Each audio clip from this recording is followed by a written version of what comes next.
keeping up with the Commodore, 'cause the Commodore is keeping up with you. The Commodore 64, now in a home family pack. A family pack containing the world's #1 selling home computer. After the tensions of the decathlons, the heat of summer games, the chill of winter games, and the round-the-world tour of world games, travel back in time. For the barbarian games that feature all the violence and brutality you'd ever dreamed about. Ancient history, Swedish style, features heroic struggles between great champions such as Nop, Nor, Hawk and Dog, in events that range from the titanic struggle of the ale drinking to the finesse required in cat throwing. I don't think it actually matters who you pick. I couldn't discern any difference between the characters. But look at this guy. Doesn't look like such a happy fellow, does he? Anyway, let's get straight into the first event. It's a Tug of War. I've got to say, I was expecting something a little more, I don't know, barbaric. A tug of war is a decent enough test of strength, but it's less hordes of savage warriors locked in mortal combat and more school sports day. Underneath the display are two energy bars that are used as the players tug at the rope. Pulling the joystick down releases a small burst of energy.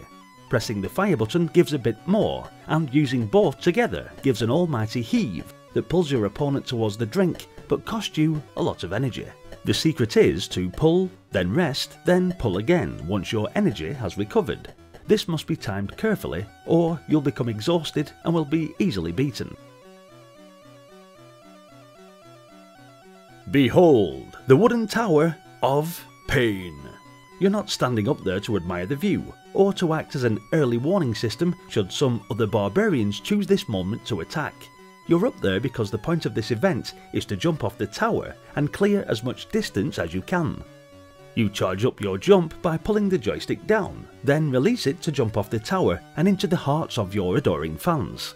Being part of the barbarian games, you must, of course, land on your head to complete an approved jump. 3 jumps decide the winner, with the score to beat clearly displayed on the right of the screen.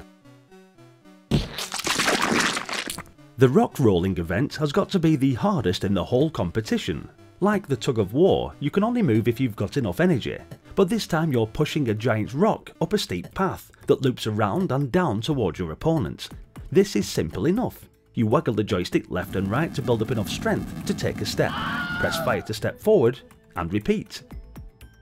Standing on a stage of boulders, surrounded by trees and animal skins, decorated with the skulls of past Blood and Guts contestants, our 2 athletes race to drink barrels of ale. Drinking beer is the aim of the game, and I knew I had this one in the bag, having been in training for as long as I can remember.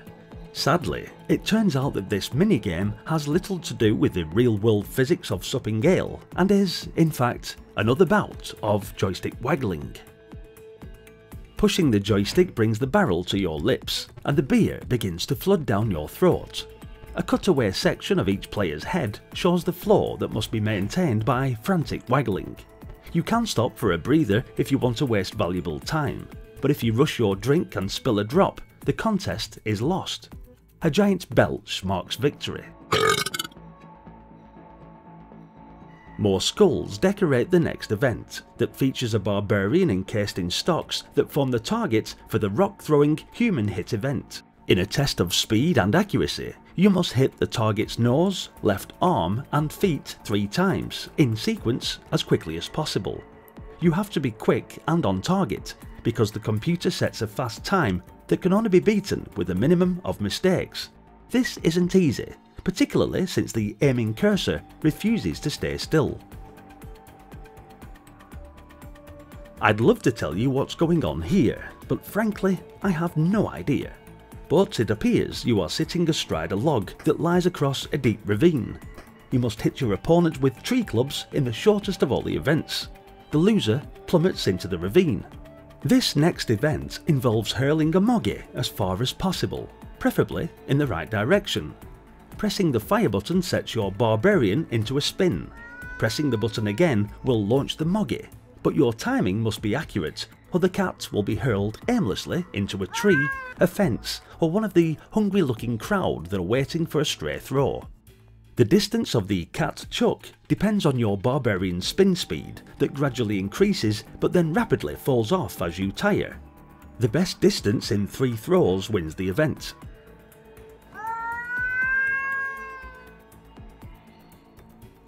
So, after all this, I was ready for a peaceful mountain stroll, only to find the path lay across a tightrope strung between 2 mountains. The object is to tightrope walk to the centre of the rope before your opponent gets there from the other side. The first one to the middle ends the contest by bouncing up and down on the rope, sending the other contender for another dive. Taking steps is easy enough and achieved by pressing the fire button, but you must then move the joystick to counteract any losses of balance. These are shown in close-up inserts of the 2 barbarians and must be judged carefully or you'll cause even more problems. Best of 3 again decides the winner, with the loser receiving quick patch-up surgery in time for the 9th event. Axe throwing, taking turns to hurl choppers at each other. Standing on top of crates, you must jump over or duck under your opponent's throw while aiming yours in flight by pulling the joystick. Despite this superhuman control, you must anticipate his move to make the axe count. 1 hit and the event is over. Having fallen off mountains, being clobbered by boulders and axes, and recovered from the attempts to hurl yourself headfirst off towers, you now line up for the final event, the arm wreck. 3 arm wrestling contests decide the winner, with joystick waggling once again being the deciding factor. The loser has salt rubbed into his wounds by a bird that flies overhead and delivers the final blow. In Blood and Guts, the overall loser literally loses his head thanks to an on-podium guillotine. The decathlon of ancient athletics is supported by good graphics depicting 10 events that are actually fun to play. I recommend you take a break from the serious Olympic events and practice for a manic night of cat throwing, beer drinking, axe throwing and tower jumping. Thanks for watching guys. Hit the like button if you enjoyed the video, and do be sure to subscribe to the channel for more Commodore 64 nostalgia. Was this a game you fondly remember? Maybe you're just hearing about it for the first time. Let me know in the comment section. For more C64 games, then do have a browse through the channel playlists, as I'm sure there are games up there in the archive that you'll remember from your youth, and if it's not there yet, then stick around, and you never know, it could be in the next video. Hopefully, I'll see you all there. Until then, bye for now.